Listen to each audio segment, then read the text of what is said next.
సమస్యలన్నీ అన్ని విన్న తర్వాత కూడా ముఖ్యంగా మేము చొరవ తీసుకొని ఈరోజు దాదాపు ఒక 12 కోట్లు 15 కోట్లు 3 కోట్లు ఎక్కువ పెట్టారా అంటే ఈ మీటింగ్ ఖరీదు మీ అందరికీ ఒక ఒక జిల్లాలో పెద్ద కార్యక్రమం అయిపోద్ది. కానీ మన పంచాయతీ మీద ఎంత అంటే మీరు ఇంత ప్రేమగా వచ్చారు, అందుకని ఆ 12 కోట్లు నుంచి ఒక 15 కోట్ల రూపాయలు, ఆ 15 కోట్లు ఓవరాల్ గా మీరు అడిగిన పనులన్నిటికీ కూడా కలిపి గ్రామ అభివృద్ధి పనుల కొరకు 15 కోట్లు మంజూరు చేయడం జరిగింది. మీరు అడిగిన ప్రతిదానికి ముందుకు తీసుకెళ్తా ఉన్నాం. దీంట్లో 14 సిసి రోడ్లు, 4 drains, dhobi ghat, bus shelter, school compound wall, tank పునరుద్ధరణ, నీటి కాలువల డీసిల్టింగ్, 2 శ్మశాన వాటికలో సదుపాయాలు, మరి ఇవన్నీ మీరు చెప్పిన అన్నిటికీ 15 కోట్లు మీకు మంజూరు చేస్తున్నాం. దీనికి గౌరవ మంత్రివర్యులు అచ్చెన్నాయుడు గారికి మనస్ఫూర్తిగా ధన్యవాదాలు తెలుపుకుంటా ఉన్నాం.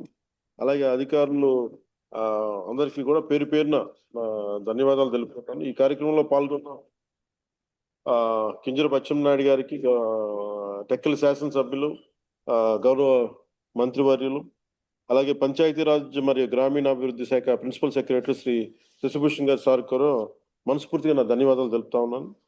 అలాగే శ్రీకాకుళం జిల్లా కలెక్టర్ శ్రీ స్వప్నిల్ పుణ్కర్ గారికి కూడా నా ప్రత్యేక ధన్యవాదాలు.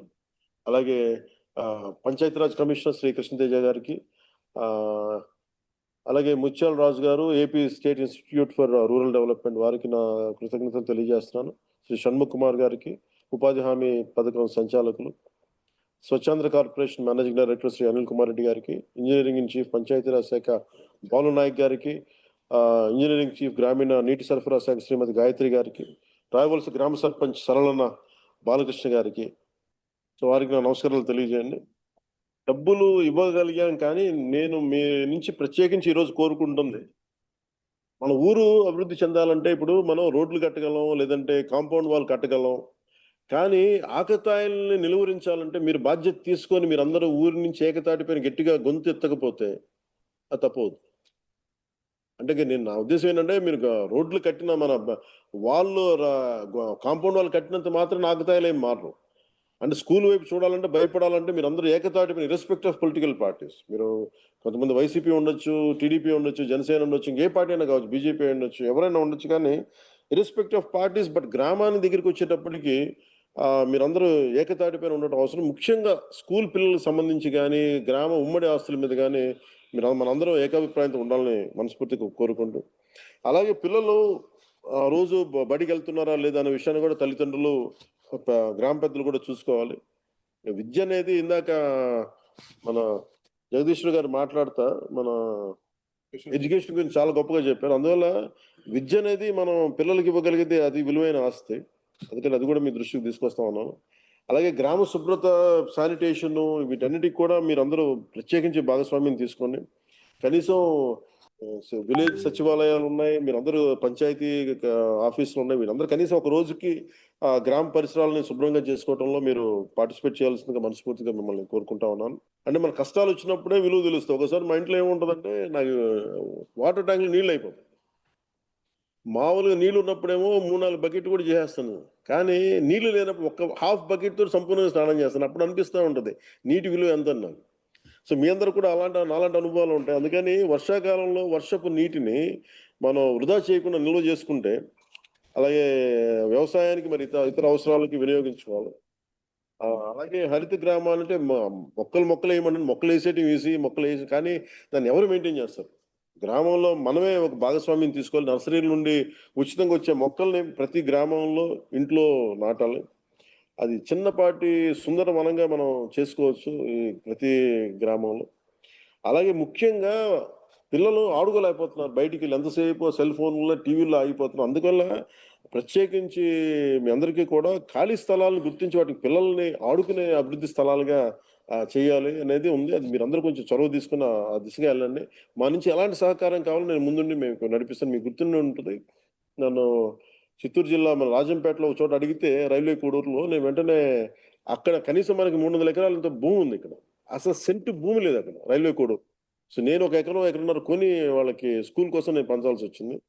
సో నా దగ్గర అంత డబ్బు లేదు. కానీ మనకున్న పొలాన్ని మన ప్రభుత్వ భూముల్ని ఖచ్చితంగా పిల్లలకు ఉపయోగపడేలా ఖాళీ స్థలాలకి ఎందుకంటే దేహదారుఢ్యం చాలా అవసరం పిల్లలకి.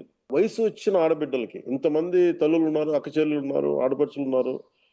మన బిడ్డల్ని, మన ఆడబిడ్డల్ని మనం రక్షించుకోలేని పరిస్థితిలో మనం ఉండటం నిజంగా చాలా బాధాకరం. అందుకని ప్రతి ఒక్కరు కూడా యువకులు గాని, అందరూ కూడా పెద్దలు గాని, ఆడబిడ్డలకి గ్రామ సమాజం రక్షణ కవచంగా నిలబడాలి. దయచేసి మీరు దాన్ని దృష్టిలో పెట్టుకోండి. అవసరమైన భద్రతా చర్యలు గాని, మరి అవగాహన కార్యక్రమాలు గాని మీరు నిర్వహించండి. దానికి సంపూర్ణ సహకారం అందిస్తాం. అలాగే ఊరి నుంచి ఉన్నత స్థాయి చేరిన వారు తన గ్రామాన్ని మరవకూడదు. ఎక్కడో విదేశాల్లో ఉండేవాళ్ళు ఇప్పుడు మన గౌరవ ముఖ్యమంత్రి గారు కూడా ఏం చెప్తున్నారంటే, ప్రతి ఒక్కరిని అడాప్ట్ చేసుకోండి. మన ఇండస్ట్రియలిస్టులు ఉన్నారు, పారిశ్రామికవేత్తలు. ఈ రాష్ట్రం నుంచి మీరు లబ్ధి పొందారు కాబట్టి ఎవరినో ఒకళ్ళని మీరు తీసుకొని కొంత దత్తత తీసుకోమనే కార్యక్రమం ఉంది. అలాగే ప్రతి ఊరి నుంచి ఉన్నత స్థాయికి చేరిన వారు మన గ్రామాలను మర్చిపోకూడదు. ఇప్పుడు నేను కూడా ఎందుకు మీకు ఇంత నిలబడి మాట్లాడుతున్నానంటే, నా నేల నాకు జీవనాన్నిచ్చింది. నాకు ఈ నేల నాకు అన్నం పెట్టింది. నాకు బతుకునిచ్చింది. అలాంటి నేల కోసం చేయడానికి నేను నా వంతు బాధ్యతగా నేను నిర్వహిస్తా ఉన్నాను. అలాగే మన ఊరు నుంచి వెళ్ళిన వేరే గ్రామాల్లో, వేరే ఊళ్ళలో ఉన్న ప్రతి ఒక్కరికి కూడా ముఖ్యంగా మన టెక్కల్ నియోజకవర్గం, రావివలస పంచాయతీ నుంచి వచ్చిన ప్రతి ఒక్కరు కూడా తిరిగి మన గ్రామం వైపు చూడవలసిందిగా నేను కోరుకుంటా ఉన్నాను. గ్రామాభివృద్ధిలో వారు కూడా వారి వంతు పాత్ర పోషించాలి. అదే నిజమైన అభిమానం. తద్వారా దేశానికి సేవ చేసినట్టు అవుద్ది.